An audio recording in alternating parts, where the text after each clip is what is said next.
एक सेकंड, ये उनको देना, बाहर दे देना।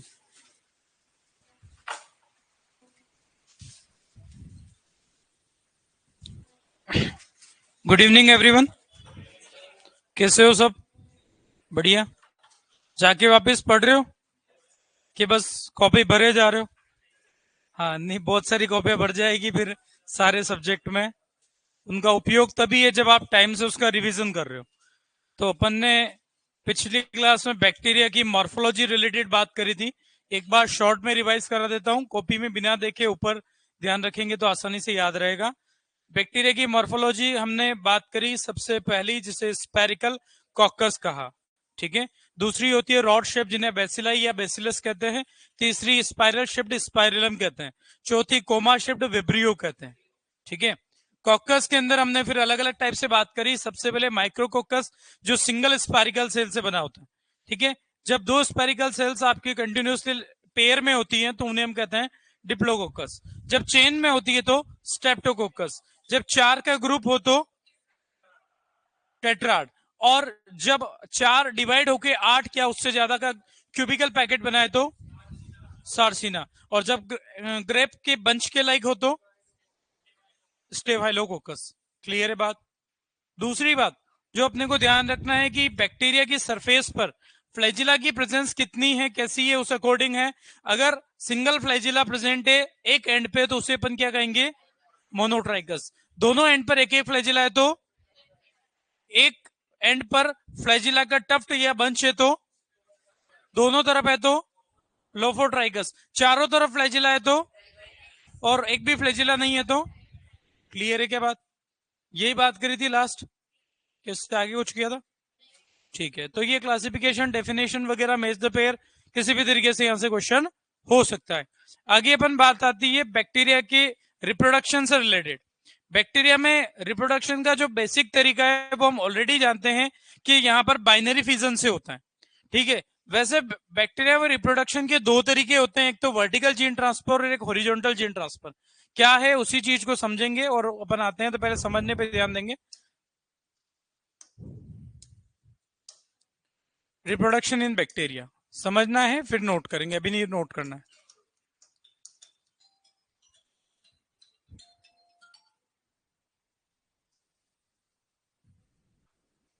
Reproduction in bacteria,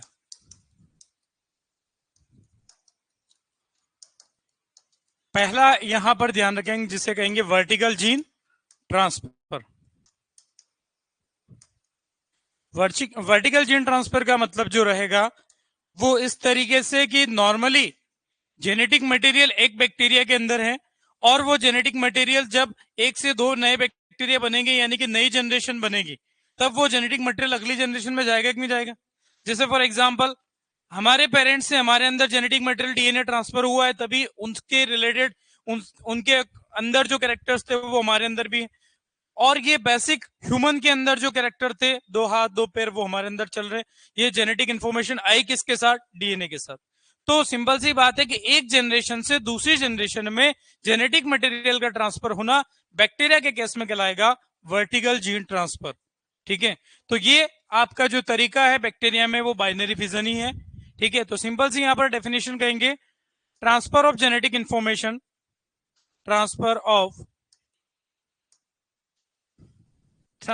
genetic information from parents to progeny, from parents to progenies। यानी कि एक जनरेशन से दूसरी जनरेशन में, ऐसा डेफिनेशन में बोला जाए, फ्रॉम पेरेंट्स टू प्रोजेनीज। इसके अंदर अपन बात करें इस तरीके से भी बोल सकते हैं अपन, that is from one generation to the next. एक जनरेशन से दूसरी जनरेशन में जेनेटिक इंफॉर्मेशन का बैक्टीरिया में ट्रांसफर होना क्या कहलाएगा? Vertical gene transfer. इसका एग्जांपल है यहां पर बाइनरी फिजन। बाइनरी फिजन जहां पर एक बैक्टीरिया डिवाइड होके दो बैक्टीरिया बना लेता है तो उसे बाइनरी फिजन कहते हैं, जहां पर कोई भी क्रोमोसोम इन्वॉल्व नहीं होंगे, इसीलिए इसे एमाइटोसिस भी अपन कहते हैं। शायद आपका वो डायग्राम नॉर्मल है इसलिए मैंने यहाँ पर नहीं डाला है। तो बाइनरी फिजन जहां पर एक से दो बैक्टीरिया आपके बनते हैं, जैसा डिवीजन माइटोकॉन्ड्रिया में, क्लोरोप्लास्ट में भी हुआ। ये वर्टिकल इसलिए बोला है क्योंकि जेनेटिक इंफॉर्मेशन एक जनरेशन से दूसरी में पेरेंट्स से प्रोजेनीज में जारी। हॉरिजॉन्टल की भी हम बात करेंगे, वो इससे रिलेट करेंगे, एक बार इसको नोट करें।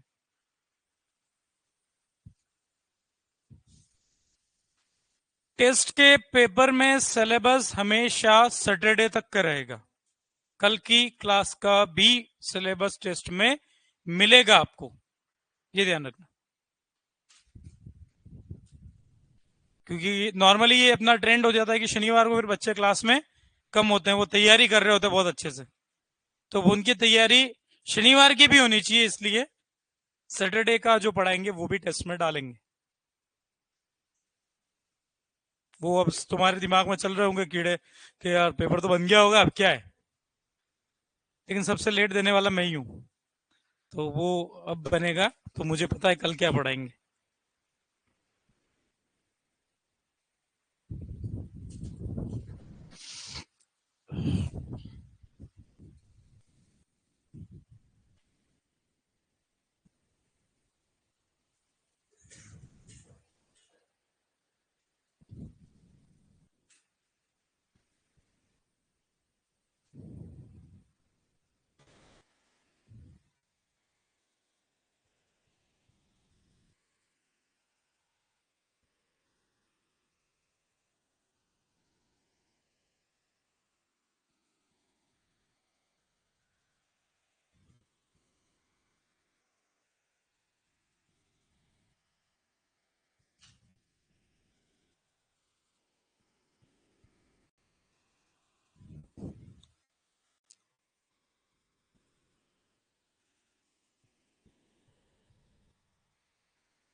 कर लिया नोट सबने?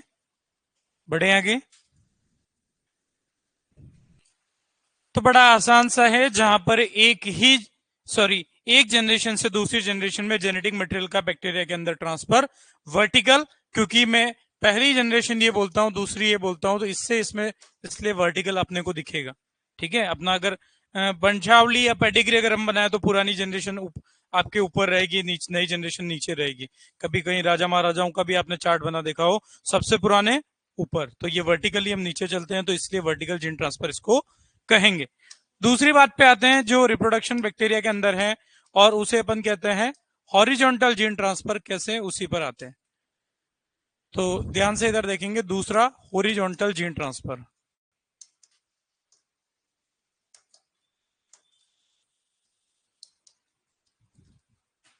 तो हॉरिजॉन्टल जीन ट्रांसफर जो होता है, समझना है, नोट कर लेंगे, कोई जल्दी नहीं है, टाइम चाहिएगा तो दे देंगे। हॉरिजॉन्टल जीन ट्रांसफर की अगर हम बात करें तो इसके अंदर क्या होगा, ट्रांसफर ऑफ जेनेटिक मटेरियल और genetic information.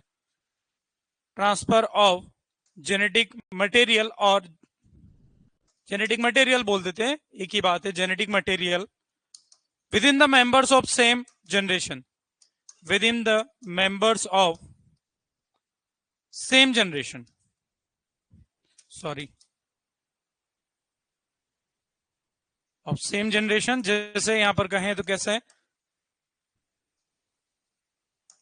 that is one bacterial cell to another cell to other bacterial cell। एक से दूसरे बैक्टीरिया की सेल के अंदर जेनेटिक मटेरियल का ट्रांसफर हो रहा है, उसे कह रहे हैं यहां पर हॉरिजॉन्टल जीन ट्रांसफर। आपके पेरेंट्स से प्रोजेनीज में नहीं जा रहा है, एक जनरेशन से दूसरी में नहीं जा रहा है, with in the members of same generation. तो ये आपका, मान लेता हूं ये पहली जनरेशन है, तो पहले के ही पहले में ट्रांसफर हो रहा है, इसलिए इसको कुछ इस तरीके से हॉरिजॉन्टल हम कह देंगे। इसके अंदर टाइप्स की बात करें, सबसे पहला जो टाइप आपको देखने को मिलेगा वो होता है यहां पर कॉन्जुगेशन। क्या होगा, कॉन्जुगेशन में क्या होगा, उसी चीज को अपने को देखना है। सिंपल सा है, जहां पर इसको डिस्कवर करने वाले दो साइंटिस्ट जो इंपॉर्टेंट है, ये जब अपन बात करेंगे तीन टाइप, तीनों में साइंटिस्ट और डेफिनेशन इंपॉर्टेंट है, ठीक है। तो जो एग्जाम में पूछे भी जाते हैं, कॉन्जुगेशन को डिस्कवर करने वाले साइंटिस्ट है Tetam and Lederberg. Tetam, Beadle and Tetam तो आप सुनते हो, आपको जेनेटिक्स में बताएंगे, Beadle and Tetam, one gene one enzyme hypothesis देने वाले साइंटिस्ट। तो उसमें से बीडल यहां पर नहीं है, टेटम, टेटम के साथ कौन है, लेडरबर्ग। उन दोनों साइंटिस्ट ने मिलकर यह बताया कि एक बैक्टीरिया से दूसरे बैक्टीरिया में कांटेक्ट होने की वजह से जेनेटिक इंफॉर्मेशन ट्रांसफर हो जाती है, उसे कहते हैं बैक्टीरियल कॉन्जुगेशन। जैसे यहां पर एक बैक्टीरिया है, दूसरा वो है, ठीक है। आपके यहां पर बोल दिया गया जिसमें एक डोनर हो गया, एक रेसिपिएंट हो गया, जो जेनेटिक मटेरियल को ट्रांसफर करेगा, देगा वो डोनर है, जो लेगा वो रेसिपिएंट है। तो आप यहां पर देख रहे हो कि ये जो आपके यहां पर जेनेटिक मटेरियल जो इसके अंदर है, ठीक है, वो जेनेटिक मटेरियल आपका यहां पर मोबाइल प्लाज्मिड बोला है, मतलब वो प्लाज्मिड, वो जेनेटिक मटेरियल, वो डीएनए जो ट्रांसफर हो सकता है, इसलिए मोबाइल बोला है। तो ये वाला क्या होगा, इसमें से कुछ भाग टूटेगा और उसमें ट्रांसफर हो गया, देखेंगे तो दोनों में ही हो गया, जिसमें ये नहीं था उसमें भी पहुंच चुका है। यहां पर कोई नया बैक्टीरिया नहीं बना है, यहां पर केवल जेनेटिक मटेरियल डीएनए एक्सचेंज हुआ, ट्रांसफर हुआ है। तो और इसकी डेफिनेशन बड़ी आसान सी कि transfer of genetic material through cell to cell contact is called conjugation. दो बैक्टीरियल सेल कॉन्टेक्ट में आई, और कॉन्जुगेशन के लिए मैंने आपको बताया भी था, पाइलाई बताया था, ये लिखा हुआ है, पाइलस दिख रहा होगा आपको, ये पाइलस है, ये इसको जोड़ा। अब जोड़ने के लिए कुछ तो चाहिए बीच में कनेक्शन, तो पाइलाई मैंने वहां बताया भी था, हेल्प्स इन कॉन्जुगेशन। ये कॉन्जुगेशन ट्यूब कहते हैं, या एक तरीके से दोनों को कांटेक्ट करने में हेल्प करेगा, और इधर से डीएनए उधर ट्रांसफर हो गया, तो इधर भी ये भी डोनर, इस अब दोनों में हो गया, अब ये भी डोनेट कर सकता है, ये भी। तो इस तरीके का कॉन्जुगेशन की बात आती है। तो हमें इस डायग्राम पे नहीं जाना है, हमें डेफिनेशन और हमें उसकी साइंटिस्ट पे ध्यान रखना है। तो इसको डिस्कवर करने वाले साइंटिस्ट है discovered by Tetam and Lederberg. Tetam and Lederberg, year में नहीं लिखा रहा हूं क्योंकि याद नहीं रख पाओगे। Tetam and Lederberg in E coli, E coli bacteria के अंदर इस चीज को इन्होंने डिस्कवर किया। और क्या है इसके अंदर, सिंपल सा कहें, ट्रांसफर ऑफ जेनेटिक मटेरियल, वो हॉरिजॉन्टल है, सेम जनरेशन में, वो पहले ही बोल दिया, transfer of genetic material through cell to cell contact, दोनों बैक्टीरियल सेल आपस में कॉन्टेक्ट में आई और जेनेटिक मटेरियल ट्रांसफर हुआ, तो उसे ही कहा conjugation through cell to cell contact. Clear है बात, इसको नोट करो, फिर आगे बढ़ेंगे।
कर लिया नोट,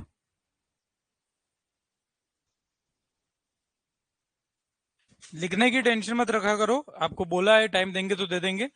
अब साथ में लिखने में आप लिखेंगे तो भी जब लिखना होता है तब मैं खुद ही बोल देता हूँ, क्योंकि लिखने में क्या होता है, अपन लिखने में नोट्स बनाने में रह जाते हैं, और जब समझने होता है तब अपना ध्यान नहीं होता है।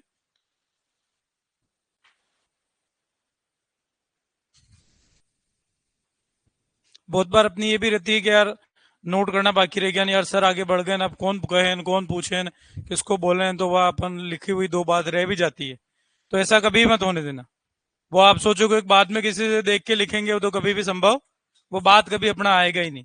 तो आप मेरे को बोल दिया करें, ठीक है, मैं तो आपके दोस्त जैसा हूँ वैसे ही, है ना, ज्यादा उम्र ही नहीं है मेरी तो, है ना, तो इसलिए कोई दिक्कत नहीं है। कर लिया नोट सबने?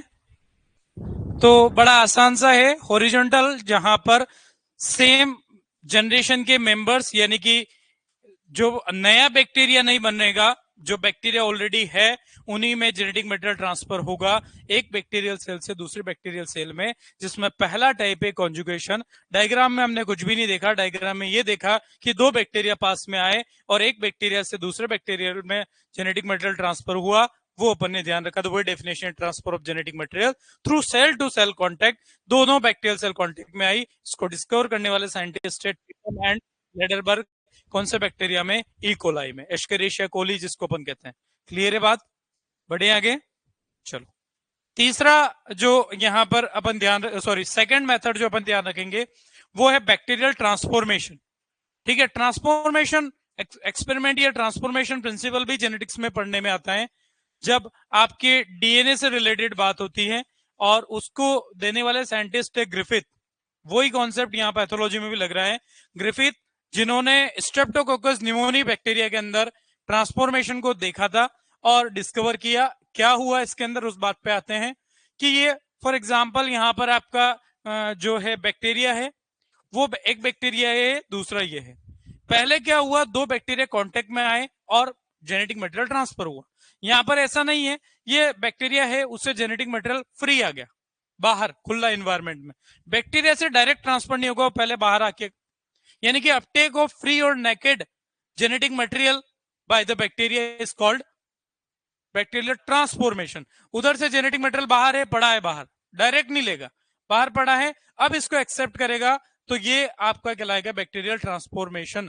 तो बाकी सारी चीजें हमारे कोई ज्यादा काम की नहीं है, हमें तो ये बात समझनी है, डेफिनेशन पे जाएंगे जहां पर फ्री और naked DNA accepted by the bacteria from the environment, उसे ही कहेंगे ट्रांसफॉर्मेशन। बैक्टीरिया से बैक्टीरिया कॉन्जुगेशन डायरेक्ट, और बाहर कोई डीएनए है उसको एक्सेप्ट करना, वो कहलाएगा, ठीक है। एक तरीका ये हुआ कि इसने मुझे पेन दिया, ठीक है, दूसरा तरीका ये हुआ पेन यहां रख दिया इसने और मैंने उठा लिया। बात समझे बात को, बस यही आसान सा है। उसको डिस्कवर करने वाले साइंटिस्ट का नाम है यहां पर ग्रिफिथ। तो सेकंड जो है उसके पे अपन देख लेते हैं, नोट मत करना, रुक जाना, तीनों एक साथ कर लेंगे। सेकंड जो है उसे अपन कह रहे हैं ट्रांसफॉर्मेशन। डेफिनेशन भी एग्जाम में पूछी जाती है, तीनों के डेफिनेशन एग्जाम में फिर आपको कंफ्यूज करेगी, इसलिए ध्यान देना है। ट्रांसफॉर्मेशन, अपटेक यानी कि एक्सेप्ट करना, अपटेक ऑफ फ्री और नेकेड डीएनए, डीएनए यानी कि genetic material from the environment, उसे ही कहेंगे ट्रांसफॉर्मेशन।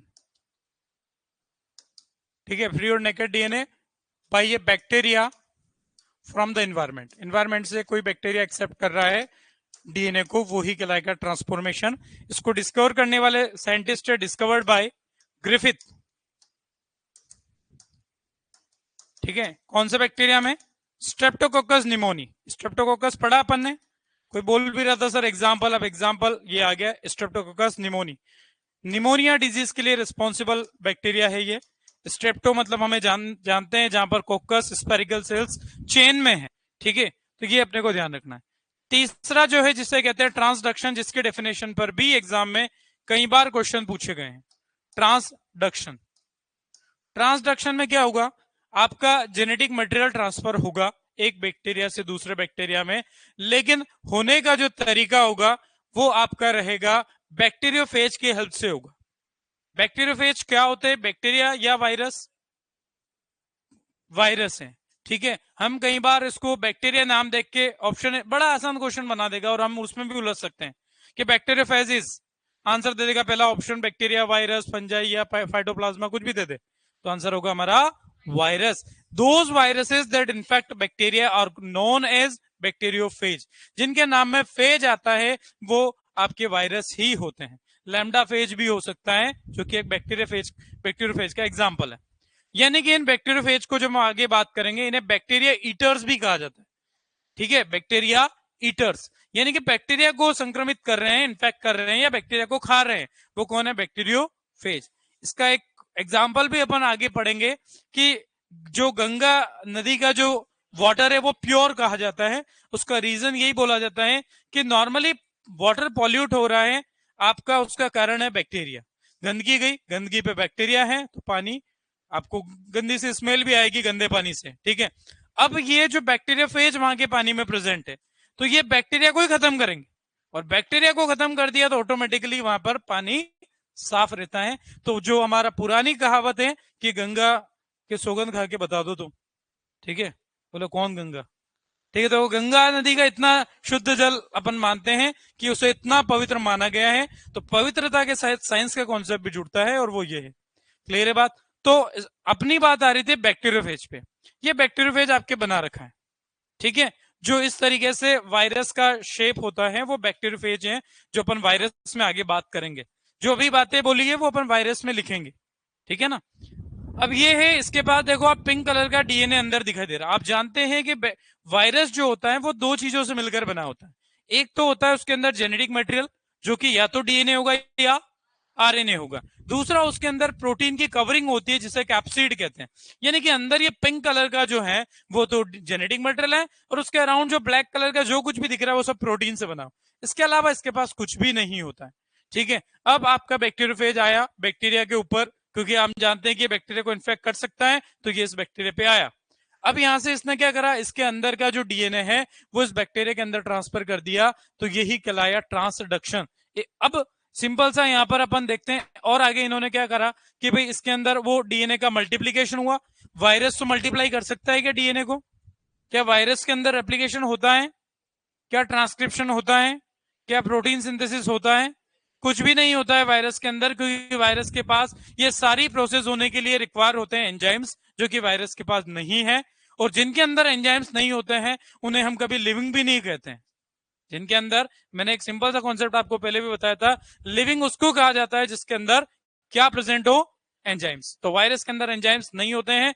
वायरस टोटली अपने मल्टीप्लीकेशन के लिए अपने होस्ट पर डिपेंडेंट होता है। फॉर एग्जाम्पल कोरोना वायरस, वो हम पे डिपेंडेंट था। एक पेशेंट के अंदर कोरोना था तो सब में फैला, एक में भी नहीं होता तो कहीं आता ही नहीं। बात आई समझ में? तो ये आगे वायरस में डिस्कस करेंगे, कोरोना वाले कॉन्सेप्ट को भी रिलेट करेंगे। इसके अंदर फिर क्या हुआ, ये डीएनए है दोनों आपका, सिंपल सा इसके अंदर है कि भाई पहले वाला और दोनों डीएनए आए, ये आए, फिर ये दूसरे बैक्टीरिया को वापस इन्फेक्ट किया, ट्रांसफर हो गया। डायग्राम से हमें ज्यादा कोई टेंशन वाली बात नहीं है। अपने को मेन जो बात ध्यान रखनी है वो एक डेफिनेशन की फॉर्म में बात ध्यान रखनी है, और वो है कि ट्रांसफर ऑफ जेनेटिक मटेरियल और ट्रांसफर ऑफ डीएनए एक ही बात है। ट्रांसफर ऑफ जेनेटिक पहले समझ लेना फिर लिखना, ट्रांसफर ऑफ जेनेटिक मटेरियल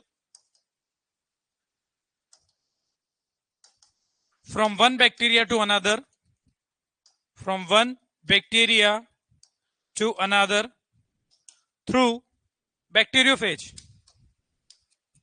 ये डेफिनेशन भी एग्जाम में कई बार पूछी गई है। एक बैक्टीरिया से दूसरे बैक्टीरिया में जेनेटिक मटेरियल का ट्रांसफर होना है, लेकिन डेफिनेशन में ये आ गया कि किसके थ्रू होगा? बैक्टीरियोफेज के थ्रू होगा। तो उसे ही अपन क्या कहेंगे यहां पर? ट्रांसडक्शन कहते हैं। बाद में सारे नाम एक जैसे लगेंगे, अभी अपन इसका डिफरेंस समझ पाएंगे। इसको डिस्कवर करने वाले साइंटिस्ट जो है वो अपने को ध्यान रखना है, Zinder and Lederberg. Lederberg first वाले में भी थे, जिंडर एंड लेडरबर्ग। इन्होंने जो ये डिस्कवर करा इन Salmonella bacteria, Salmonella bacteria, Salmonella typhi आपने सुना होगा टाइफाइड के लिए, ठीक है। तो वो टाइफाइड डिजीज जो होती है अपने अंदर ह्यूमन में, उसका जो बैक्टीरिया वो साल्मोनेला ही होता है। टाइफाइड जो हमारे को बुखार होता है, तो साल्मोनेला बैक्टीरिया में इन्होंने जेंडर एंड लेडरबर्ग ने ट्रांसडक्शन को सबसे पहले डिस्कवर किया था। तो तीनों की डेफिनेशन बड़ी आसान सी है। जब बैक्टीरिया से बैक्टीरिया सेल कांटेक्ट में आई दोनों और जेनेटिक मटेरियल डायरेक्टली ट्रांसफर हो गया तो वो कॉन्जुगेशन है। दूसरा जहां पर आपके क्या हुआ, free naked DNA directly accept करा बैक्टीरिया ने, वो ट्रांसफॉर्मेशन हो गया, और एक बैक्टीरिया से दूसरे बैक्टीरिया में बैक्टीरियोफेज की मदद से आया, तो वो हो गया ट्रांसडक्शन हो गया। नोट कर लो सारी बात।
डेफिनेशन और साइंटिस्ट याद रखने हैं, एग्जाम में क्वेश्चन पूछे गए हैं और पूछे भी जा सकते हैं।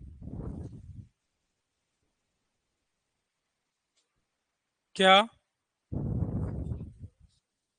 स्ट्रेप्टोकोकस निमोनी, निमोनिया के लिए निमोनी, पी से स्टार्ट होता है निमोनिया का, है ना।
तो आप लोगों ने डब्ल्यू का फॉर्म भर दिया है।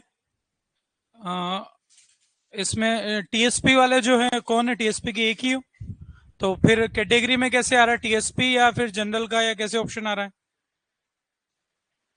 नहीं, वो तो नहीं आएगा, लेकिन इसमें ऐसा थोड़ी टीएसपी वाला नॉन टीएसपी नहीं जा पाएगा, जाएगा ही वो तो, क्योंकि ये कंबाइंड वैकेंसी, इसलिए थोड़ा सा यहाँ पर कुछ बच्चों में डाउट क्रिएट हो रहा था इसके लिए। मेरा अंदाजा तो यही था, बाकी वो क्या आप लोग फॉर्म ओपन कर रहे हो तो अंदर क्या ऑप्शन आ रहे हैं वो आपको ही दिख पा रहे हैं, तो फिर वो जैसे ज्यादा मार्क्स जिनके आएंगे वो नॉन टीएसपी में कंसिडर माने जाएंगे, वही होगा ना, जैसे जनरल एससी एसटी ओबीसी का जो रिजर्वेशन है। ठीक है। अदर स्टेट वाले भी अलाउड है क्या? उसका श्योरिटी मैं नहीं कह सकता, वैसे अदर स्टेट नॉर्मली किसी वैकेंसी में जनरल की जो सीट्स होती हैं उन पर एलिजिबल माने जाते हैं, बट आप जो भी अदर स्टेट वाले हैं भरे हैं, आगे कहीं इश्यू होगा तो वो तब का तब भरोसे ही रिटर्न तो निकलने दो, भरना चाहिए फॉर्म, क्योंकि ऐसा कुछ नहीं है। और बहुत सारे आप देखोगे तो राजस्थान के जो गुजरात में एग्रीकल्चर की जॉब में लगे हुए हैं, ऐसी कोई बड़ी बात नहीं है। तो आप लग सकते हो, आप जनरल की सीट्स पर ही फाइट कर पाओगे, चाहे आप एससी से हो, चाहे एसटी से हो, चाहे ओबीसी से हो। क्लियर है बात? ठीक है, चलो। क्या हुआ, कौन अदर स्टेट का कोई है क्या? इसमें तो नहीं होगा। कहाँ से? यूपी से? आप पीजी के हिसाब से या डब्ल्यू के हिसाब से? पीजी के हिसाब से, वो मैं समझ गया, क्योंकि वो डब्ल्यू के लिए स्पेशली कोई एकदम से तिरस लेके आएगा नहीं, कोई दिक्कत नहीं। लेकिन फॉर्म जरूर भरना आपने, इन्हीं को टक्कर देना, अपने कोई फर्क नहीं पड़ता, हो जाएगी वो भी। ठीक है, फॉर्म में लास्ट कब तक का मांग रखा है? Fourth year appearing, appearing allowed होता है वैसे, तो आपका फोर्थ ईयर अपीयरिंग है। हाँ, तो फिर अलाउड रहोगे ना, क्योंकि मैंने जब फॉर्म भरा था तब मैं खुद फोर्थ ईयर में था।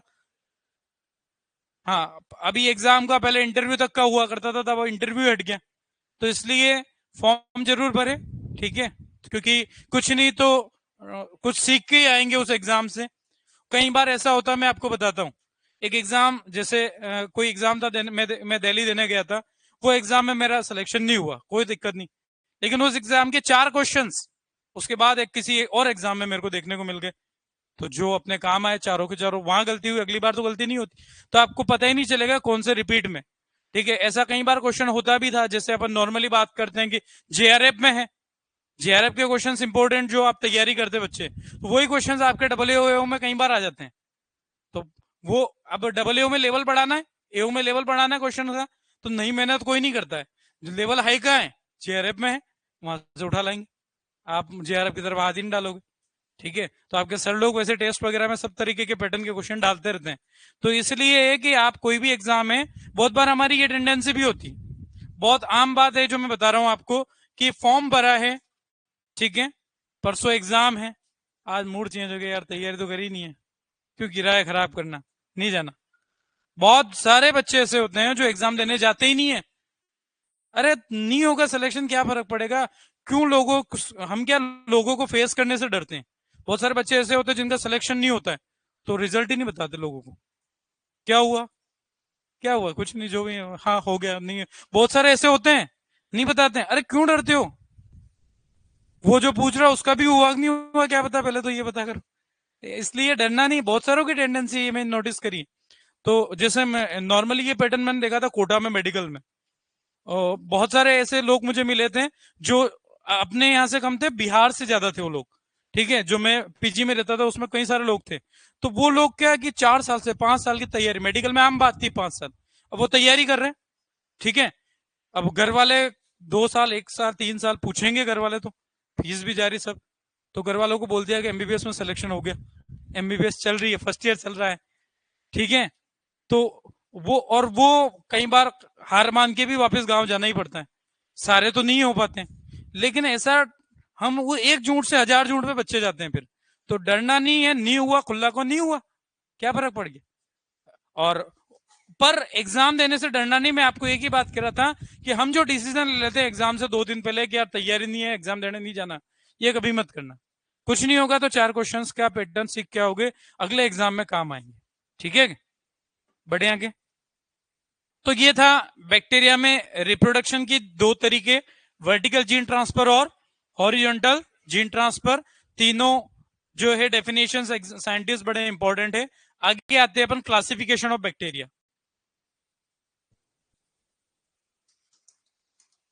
अरे कहीं यूं तो नहीं लगता सर लेक्चर देने लग जाते हैं?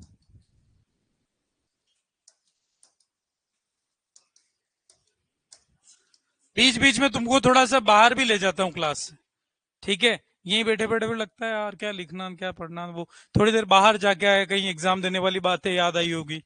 ठीक है, तो इसलिए क्लासिफिकेशन ऑफ बैक्टीरिया, ध्यान से इधर देखिए, फिर हम नोट करेंगे। सबसे पहले डीएच बर्गी एक साइंटिस्ट है, डीएच बर्गी, इन्होंने बैक्टीरिया को क्लासिफाई किया, और एक मैनुअल, जिस तरीके से बुक होती है उस तरीके से मैनुअल, हम प्रैक्टिकल मैनुअल नाम जानते हैं, इसी तरीके से बड़ी बुक हो गई एक तरीके से। उस बुक के अंदर डीएच बर्गी ने बैक्टीरिया को क्लासिफाई किया था, उस बुक का नाम था Bergey's manual of, Bergey's manual of determinative bacteriology, manual of determinative bacteriology, ये इनकी बुक थी, जिसमें बहुत सारे साइंटिस्ट थे वो बैक्टीरिया को क्लासिफाई करते थे, तो वो इसी बुक में उनका क्लासिफिकेशन क्लासिफाई कर देते थे, बैक्टीरियोलॉजी। फिर इस बुक का नाम चेंज कर दिया गया कुछ टाइम के बाद, और इस बुक का नया नाम जो रखा गया, रीनेम्ड एज, इसके नए नाम में कोई ज्यादा परिवर्तन तो नहीं हुआ था, पर ध्यान रहे renamed as Bergey's manual of systematic bacteriology. Determinative की जगह शब्द आ गया सिस्टमेटिक। अब मैं इस बुक के बारे में क्यों बता रहा हूं, क्योंकि ऐसा क्वेश्चन आ जाए कि which is the best reference book for bacterial classification, तो आंसर जाएगा इसी बुक का नाम। ये नया वाला नाम भी हो सकता है, पुराना भी हो सकता है। तो इस बुक के लिए यहां पर एक क्वेश्चन बन जाता है कि ये क्या है, best reference book. Reference book यानी कि अपने को हिंदू का कुछ, संस्कृति का कुछ ज्ञान लेना है तो हम रामायण गीता जी, ठीक है, ये पढ़ते हैं। तो हमारे उस शास्त्र की वो क्या हो गई कि रेफरेंस बुक हो गई, गीता जी की बात हो गई किसी की भी। तो वैसे ही बेस्ट रेफरेंस बुक जो है वो यहाँ पर बैक्टीरिया के क्लासिफिकेशन के लिए जो है वो कौन सी है, Bergey's manual of systematic bacteriology, bacterial classification. और इसी बुक के अंदर इसके बहुत सारे एडिशंस आए। सेकंड एडिशन के अंदर एक साइंटिस्ट है जिन्होंने बैक्टीरिया को क्लासिफाई कैसे किया, वो यहीं पे देख लेते हैं। तो एक साइंटिस्ट है call voice, call voice, call voice जो है इन्होंने 1990 में लिविंग ऑर्गेनिज्म को क्लासिफाई किया था। ये अपने क्लासिफिकेशन काम वहां भी आएगा, फंजाई के अंदर भी। तो इन्होंने क्लासिफाई किया लिविंग ऑर्गेनिजम्स को, कैसे किया ध्यान से देखिए इधर। बेसिस जो था वो क्या था वो भी ध्यान रख लेंगे, जो 16S rRNA के बेस पर इन्होंने बैक्टीरिया को क्लासिफाई किया। और यहां बेस्ड ऑन करके लिख देंगे। और क्या कैसे क्लासिफाई किया, 3 ग्रुप में। एक यूकेरियोटा, सॉरी सबसे पहले यू बैक्टीरिया, यू बैक्टीरिया जो वास्तविक बैक्टीरिया था उनको जिस किंगडम में फाइलम में डाला वो नाम था यू बैक्टीरिया। दूसरे थे आर्किया या आर्की बैक्टीरिया, आर्किया जिसमें मिथेनोजेंस, थर्मोफिलस बैक्टीरिया ऐसे आते हैं जो एडवर्स क्लाइमेटिक कंडीशन में भी सर्वाइव कर जाते हैं, ऐसे बैक्टीरिया आर्की बैक्टीरिया कहलाते हैं। तीसरे जो बचे कुचे जो यूकेरियोटिक ऑर्गेनिजम्स थे उनको यूकेरियोटा। 3 तरीके से फाइलम यहां पर इन्होंने बता दिए थे, यू बैक्टीरिया, आर्किया, यूकेरियोटा। अब यहां पर पूछ लिया जाए कॉल वॉइस के अकॉर्डिंग बैक्टीरिया को किस में क्लासिफाई किया गया, यू बैक्टीरिया में। मिथेनोजेंस वगैरह ये नहीं पूछेंगे, नॉर्मली बैक्टीरिया की बात कर रहे हैं। वो भी पूछे तो आर्की में आते, कोई दिक्कत नहीं। आपको पूछा जाएगा फंजाई क्लासिफाइड इन, क्योंकि फंजाई क्या है, यूकेरियो। ये दोनों एक तरीके से बैक्टीरिया ही है, इनका पूरा नाम आर्की बैक्टीरिया। तो ये पूरा नाम एक तरीके से बैक्टीरिया है। तो बैक्टीरिया तो क्या होता है, प्रोकैरियोट। फंजाई क्या, यूकेरियोट, यानी कि फंजाई, प्लांटी, एनिमेलिया वो सब यूकेरियोट है। तो ये इनकी बात भी इसलिए कर रहे हैं कि इसी बुक में सेकंड एडिशन में इन्होंने अपना क्लासिफिकेशन दिया था। तो नोट कर लो पहले इसको, फिर ये वाली बात नोट करना।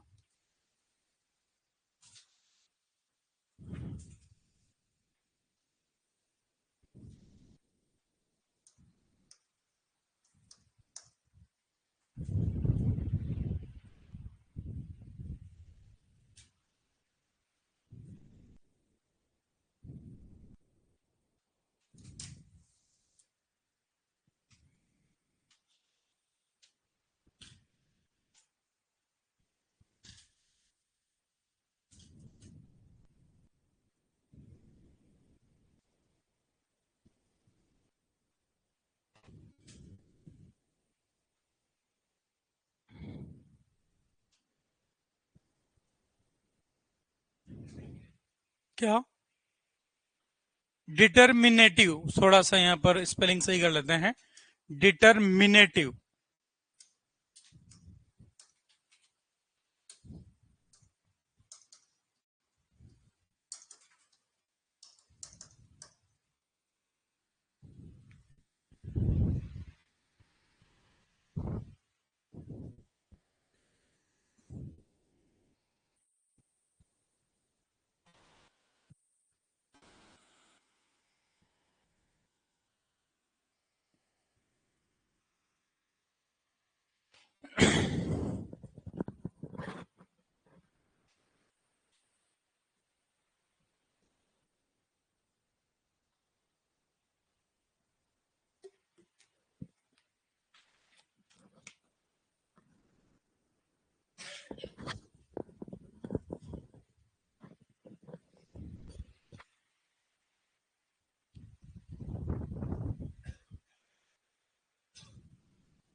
कर लिया नोट?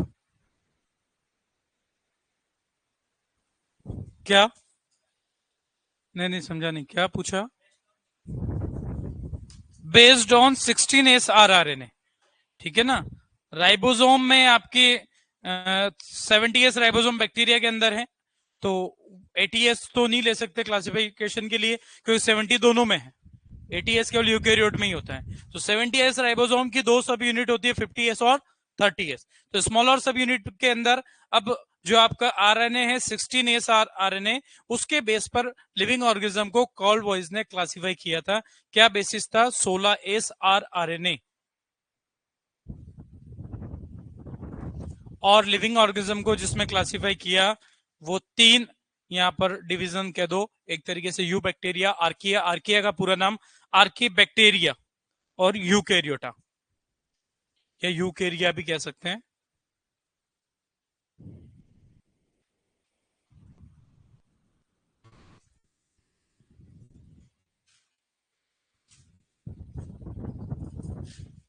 हो गया नोट सबका?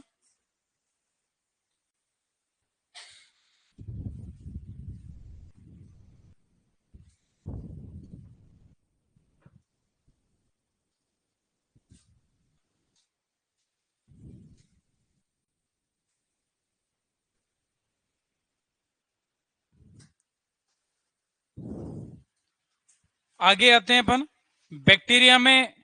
जो क्लासिफिकेशन बैक्टीरिया का है, फिर यू बैक्टीरिया के अंदर तीन अपने को फाइलम ध्यान रखने होते हैं। तीन फाइलम में सबसे बड़ा फाइलम जिसमें gram negative plant pathogenic gram negative bacteria जो मोस्टली आते हैं वो है प्रोटियो बैक्टीरिया। एग्जाम में क्वेश्चन भी आता है इस पे। तो which is the largest phylum containing the gram negative bacteria? तो आंसर है प्रोटियो बैक्टीरिया। अभी हम बात करेंगे, उसमें बहुत सारे एग्जाम्पल्स हैं। ऐसे दो तीन फाइलम की बात करेंगे, तो आप मेरे साथ ही लिखेंगे। बैक्टीरियल के अंदर वैसे 23 फाइलम टोटल है, लेकिन सबकी हम बात नहीं करेंगे, हम केवल 3 फाइलम की बात करेंगे। तो पहला यहां पर बात कर रहे हैं फाइलम प्रोटियोबैक्टीरिया। आप ये मेरे साथ नोट कर सकते हो क्योंकि एग्जाम्पल ही है इनके अंदर। कौन से प्रोटियोबैक्टीरिया में आएंगे वो हमें ध्यान रखना है। नोट करें साथ में, कोई दिक्कत नहीं।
नोट कर ले, एग्जाम्पल याद ही रखने हैं, जिनमें जो ज्यादा इंपॉर्टेंट है वो थोड़ा सा अंडरलाइन भी लगा लेंगे अपन।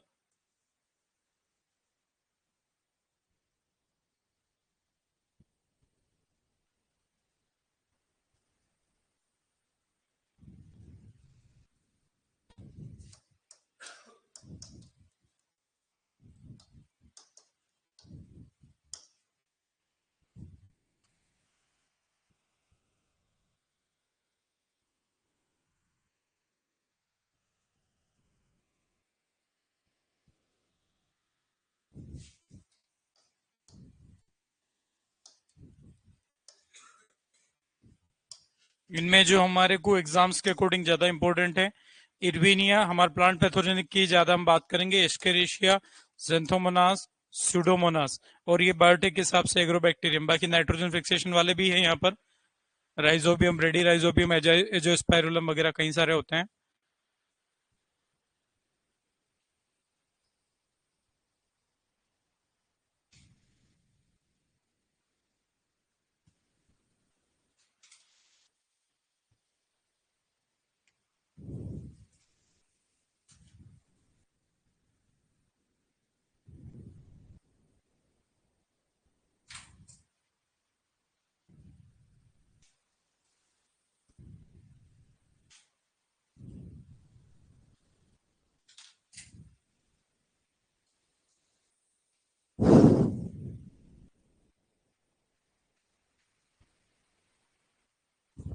ध्यान रहेगा, ऐसा क्वेश्चन भी पूछा जाता है। लार्जेस्ट फाइलम ग्राम नेगेटिव को रखने वाला कौन सा फाइलम है?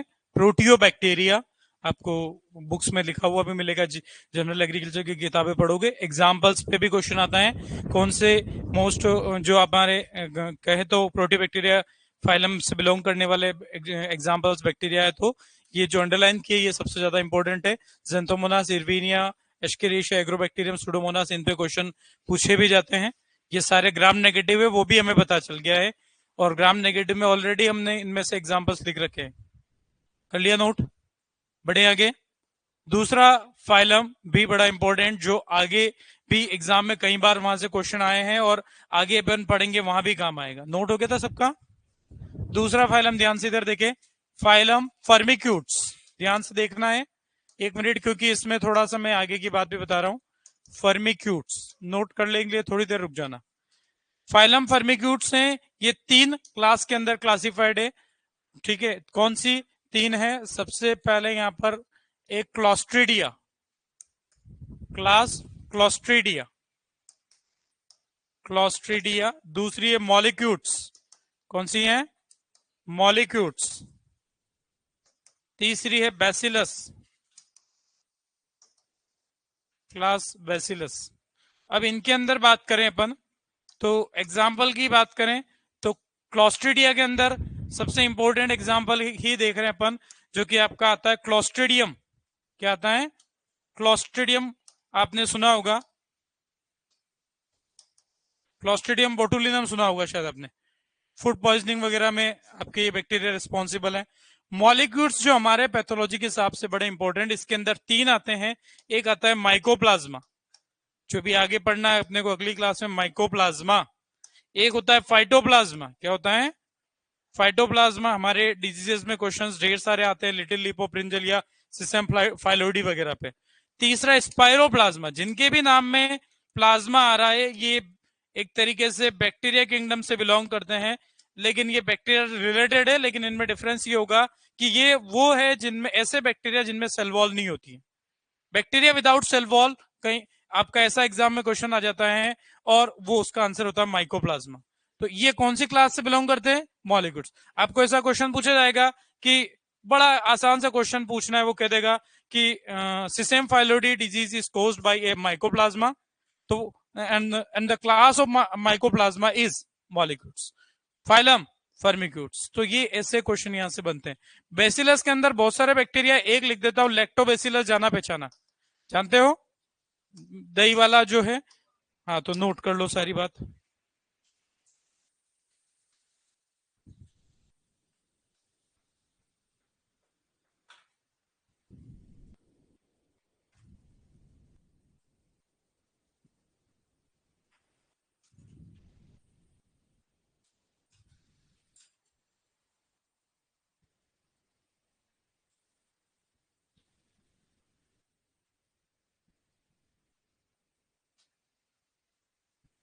यहां पर क्वेश्चन के लिए इंपॉर्टेंट जो हमारा फर्मिक्यूट्स वाला, सॉरी, फर्मिक्यूट्स फाइलम और क्लास मॉलिक्यूट सबसे इंपॉर्टेंट है। क्वेश्चन पूछे भी गए यहां से कि what is the phylum of mycoplasma, answer Firmicutes गया है।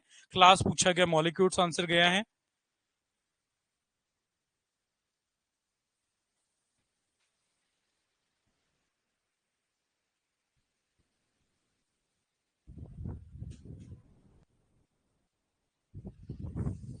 एक फाइलम और है, वो लिख देते हैं यहीं पे, तब तक आप नोट कर लें।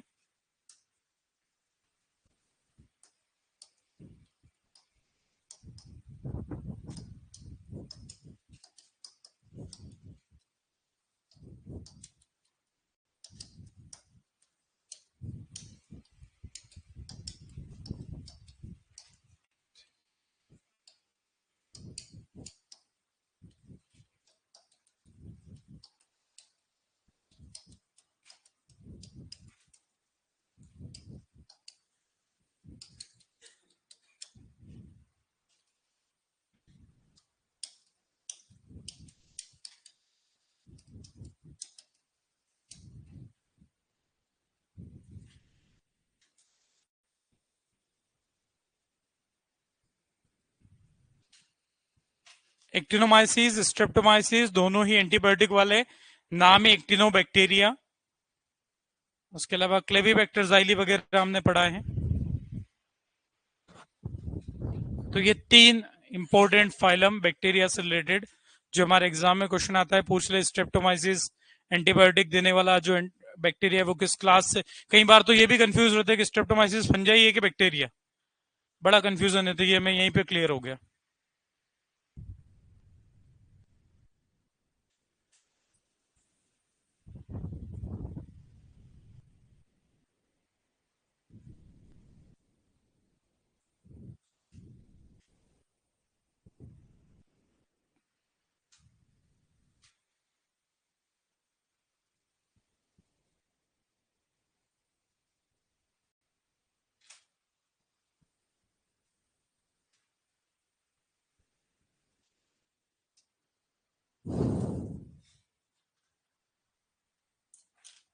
कर लिया नोट?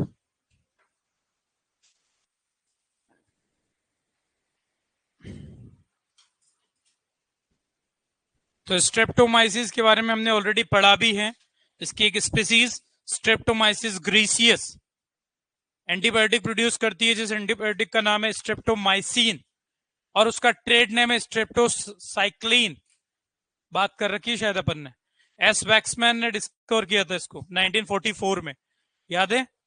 ठीक है, तो ये अपने को ध्यान रखना है कि भाई ये यहां से इंपॉर्टेंट है कि यही पूछ ले कि the streptomycin antibiotic was produced by is produced from streptomyces that bacteria belongs to which phylum. तो एक्टिनो बैक्टीरिया ध्यान रखना है। पहली बात तो यही पता नहीं चलता कई बार तो कि ये बैक्टीरिया है या फंजाई है, क्योंकि ये खुद बैक्टीरिया है, एंटीबायोटिक बनाएगा और वो किसको कंट्रोल करने में काम आती है? वापस ग्राम नेगेटिव बैक्टीरिया को कंट्रोल करने में काम में आती है। क्लियर है बात? तो आज के लिए इतना ही, इससे आगे की बात अगली क्लास में। Thank you.